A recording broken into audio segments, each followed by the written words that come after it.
ഈശംസിഹായിക്ക് സ്തുതിയായിരിക്കട്ടെ. വിശുദ്ധ യോഹന്നാന്റെ സുവിശേഷം 20-ാം അധ്യായം 24 മുതലുള്ള തിരുവചന ഭാഗമാണ് നാം ഇന്ന് ധ്യാന വിഷയമാക്കുന്നത്. കർത്താവിൻ്റെ തിരുവുത്ഥാനത്തെ തുടർന്ന് വിശുദ്ധ തോമാസ് ശ്ലീഹായ്ക്ക് വേണ്ടി മാത്രം യേശുനാഥൻ നടത്തുന്ന രണ്ടാമത്തെ ഒരു പ്രത്യക്ഷപ്പെടലാണ് ഈ ദിവസത്തെ ചർച്ചാ വിഷയം. അതുകൊണ്ട് തന്നെ ഇത് പൊതുഞായറാഴ്ചയാണ്, വിശുദ്ധ തോമാസ് ശ്ലീഹായുടെ മറ്റൊരു തിരുനാൾ ദിവസം. ഈ വലിയ തിരുനാളിൻ്റെ മംഗളങ്ങളും പ്രാർത്ഥനകളും ഏവർക്കും, പ്രത്യേകിച്ച് തോമസ് നാമധാരികളായ എല്ലാവർക്കും നേരുകയാണ്. രണ്ട് കാര്യങ്ങളാണ് ഇന്ന് എനിക്ക് ഈ വചനഭാഗവുമായി ബന്ധിപ്പിച്ച് നിങ്ങളോട് പറയാനുള്ളത്. ഒന്ന്, കുഞ്ഞുമക്കളുടെ ശാഠ്യങ്ങളുടെ മുമ്പിൽ മനസ്സ് മാറ്റുന്ന ഒരു ദൈവത്തിൻ്റെ ചിത്രം.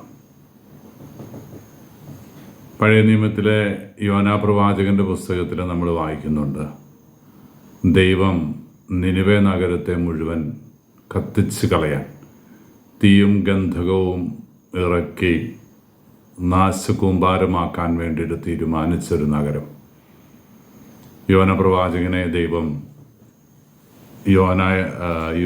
നിനിവേ നഗരത്തിലേക്ക് അയക്കുകയാണ്.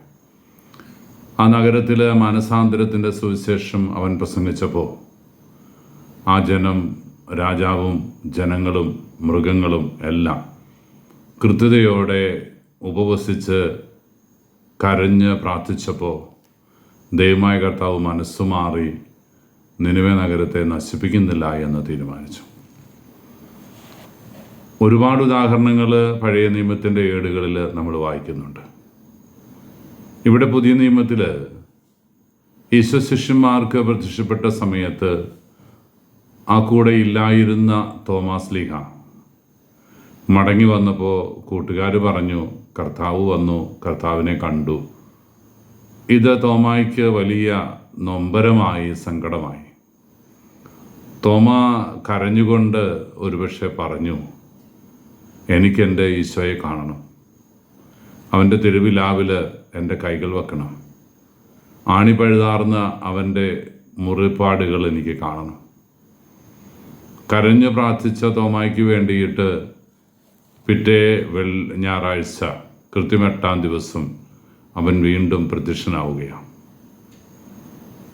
ഈ പ്രത്യക്ഷവൽക്കടൽ തോമായ്ക്ക് വേണ്ടി മാത്രമായിരുന്നു എന്ന് വചനം വായിക്കുമ്പോൾ നമുക്ക് ബോധ്യപ്പെടും.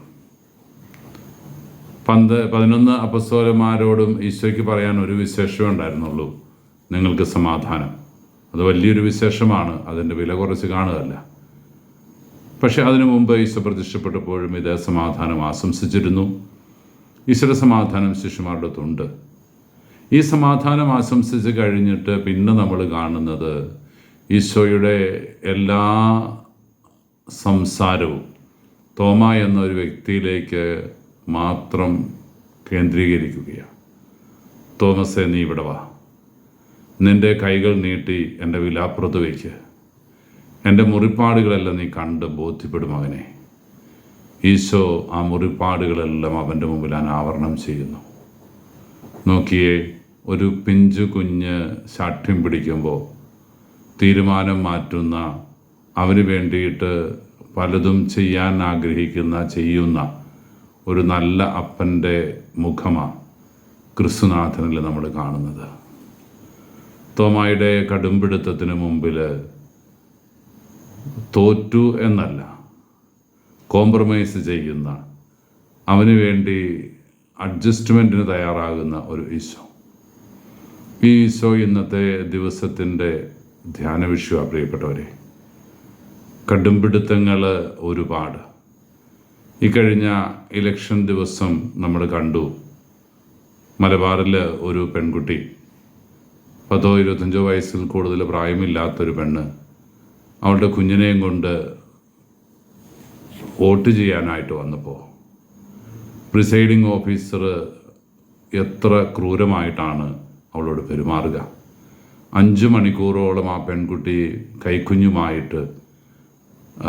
പോളിംഗ് ബൂത്തിൽ ഇരിക്കേണ്ട ഗതികേടുണ്ടായി.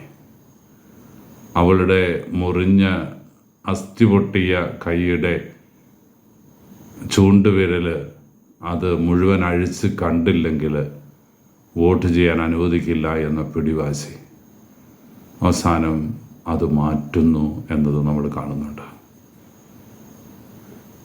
ഈ പിടിവാശി നമ്മൾ കാണുമ്പോഴാണ് തമ്പുരാൻ കർത്താവിൻ്റെ വിനയവും എളിമയും ചെറുതാകലുമൊക്കെ നമ്മൾ കാണുന്നത്. നമ്മുടെയൊക്കെ ജീവിതത്തിൽ ഈ ചെറുതാകൽ നടക്കണ്ടേ പ്രിയപ്പെട്ടവരെ? മറ്റുള്ളവരുടെ വാശിക്ക് മുമ്പിൽ പരാജയപ്പെടണമെന്നല്ല, സ്നേഹബുദ്ധിയ മറ്റുള്ളവരുടെ ആഗ്രഹങ്ങൾ നിറവേറ്റുന്നതിൽ സന്തോഷിക്കാൻ നമുക്ക് സാധിക്കും. പ്രത്യേകിച്ച് മാതാപിതാക്കന്മാർ. ചിലരൊക്കെ പട്ടാള ചിട്ടയിലെ മക്കളെ വളർത്തുമ്പോൾ മാനുഷിക മൂല്യങ്ങളൊക്കെ പലപ്പോഴും തൃണവൽഗണിക്കപ്പെടുന്നു എന്ന ചിന്ത മറക്കാതിരിക്കാം.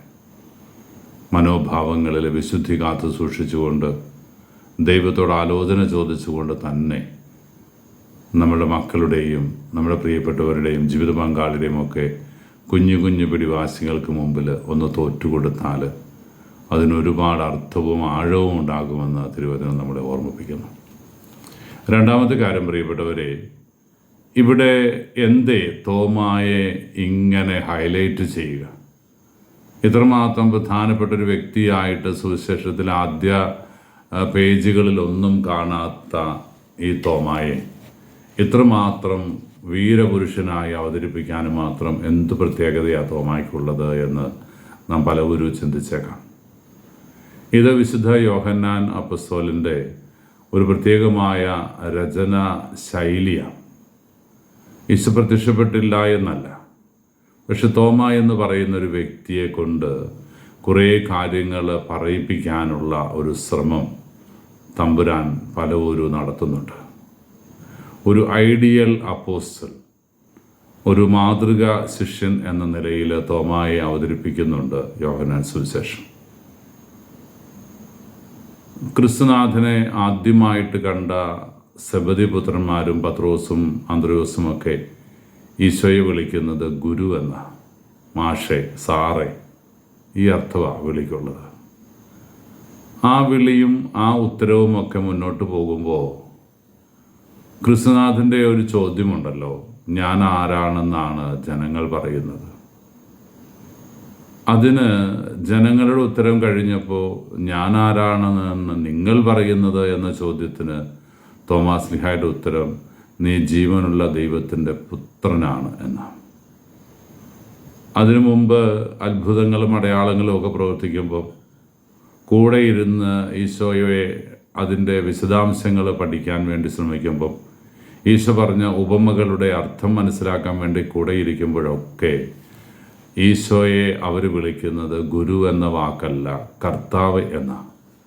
കർത്താവ് എന്ന തലത്തിലേക്ക് ഗുരുനാഥൻ എന്ന വിളി മാറുകയാണ്. ഒരു മാഷായിട്ട് കണ്ടിരുന്നയാൾ ഞങ്ങളുടെ രക്ഷകനാണ്, നാഥനാണ് എന്ന് ഏറ്റുപറയാൻ തക്ക വിധം അവരുടെ ഹൃദയത്തിന് വലിപ്പം വെക്കുന്നുണ്ട്. മൂന്നാമത്തെ തലത്തിലാണ് പത്രോസ് ലീഹ ഈശോയെ ദൈവത്തിൻ്റെ പുത്രനാണ് എന്ന് വിളിക്കുന്നത്. വീണ്ടും മുന്നോട്ട് പോകുന്ന വഴിയിലാണ് ഏറെ വ്യത്യസ്തമായ ഈ മുഖം നമ്മൾ കാണുക.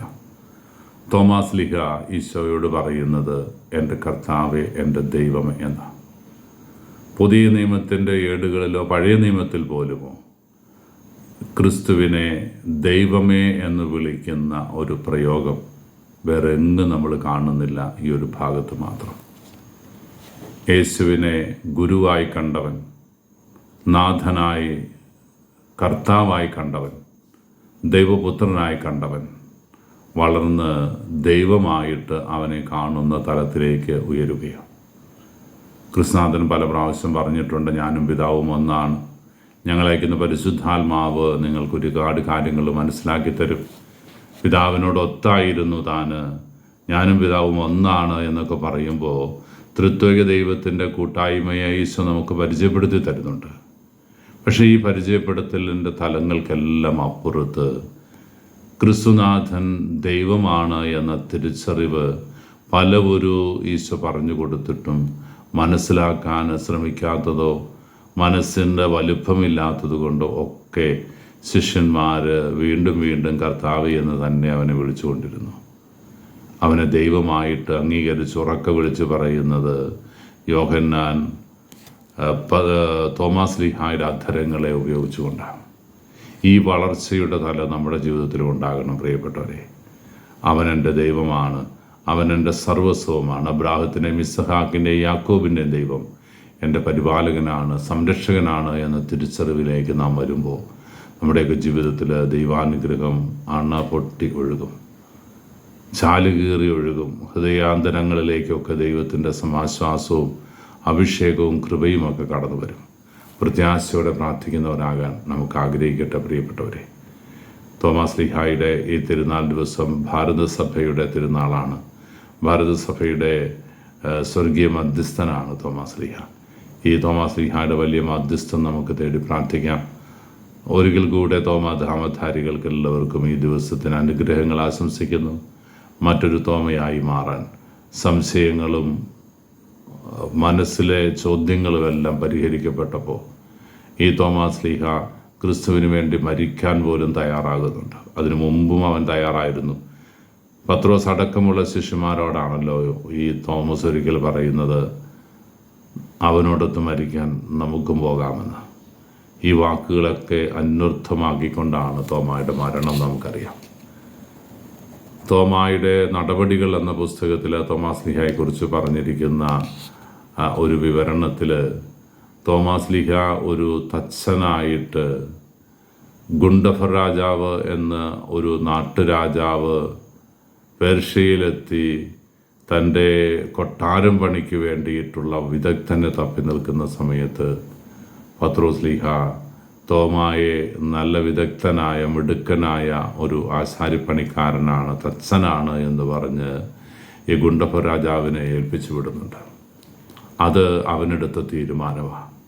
ലോകത്തിൻ്റെ ഏത് കോണിലും യേശുവിൻ്റെ സുവിശേഷം പ്രസംഗിക്കാൻ പോകാൻ ഞാൻ തയ്യാറാണ്. ഒരു മടക്കയാത്ര പോലും സാധ്യമല്ലാതിരുന്ന ഒരു ദുരിതം പിടിച്ച കപ്പൽ യാത്ര ഏറ്റെടുത്ത് ഈ ഭാരത മണ്ണിൽ കാലുകുത്തി നമ്മളെ സുവിശേഷ ബോധ്യങ്ങളിലൂടെ നയിച്ച തോമാസ് ലീഹ മൈലാപ്പൂർ ചിന്നമലയിൽ എംബ്രാന്തിരിമാരുടെ കുന്തമുനയിൽ പിടഞ്ഞു മരിക്കുവോളം ക്രിസ്തുവിന് സാക്ഷിയായിട്ട് തന്നെ ജീവിച്ചു. ഭാരതത്തിലും ബർമ്മയിലും കേരളത്തിലും ബർമ്മയിലും ഒപ്പം തമിഴ്നാട്ടിലുമൊക്കെ സുവിശേഷം പ്രസംഗിച്ച് ധീര രക്തസാക്ഷിയായിട്ട് തോമാസ് ലീഹ മരണമടയുമ്പോൾ നമ്മുടെയൊക്കെ മനസ്സിൽ ഈ വലിയ ദിനത്തിൻ്റെ സന്തോഷം നിറഞ്ഞു നിൽക്കട്ടെ പ്രിയപ്പെട്ടവരെ. തോമായെപ്പോലെ യേശുവിൻ്റെ സുവിശേഷത്തിന് സാക്ഷികളായി തീരാനുള്ള കൃപ നമുക്കെല്ലാവർക്കും യേശു നൽകട്ടെ. കർത്താവായ ദൈവത്തിന് വലിയ അഭിഷേകവും അനുഗ്രഹവും തോമാസ് ലീഹയുടെ മധ്യസ്ഥം വഴി നമുക്ക് ലഭിക്കട്ടെ എന്ന് ആഗ്രഹിക്കുകയും പ്രാർത്ഥിക്കുകയും ചെയ്യാം. നമ്മുടെ കർത്താവ് ശംസിഹായുടെ കൃപയും പിതാവായ ദൈവത്തിൻ്റെ സ്നേഹവും പരിശുദ്ധാരൂപിയുടെ സഹവാസവും നാം എല്ലാവരും കൂടി ഉണ്ടായിരിക്കട്ടെ, ഇപ്പോഴും എപ്പോഴും എന്നേക്കും. ആമേൻ.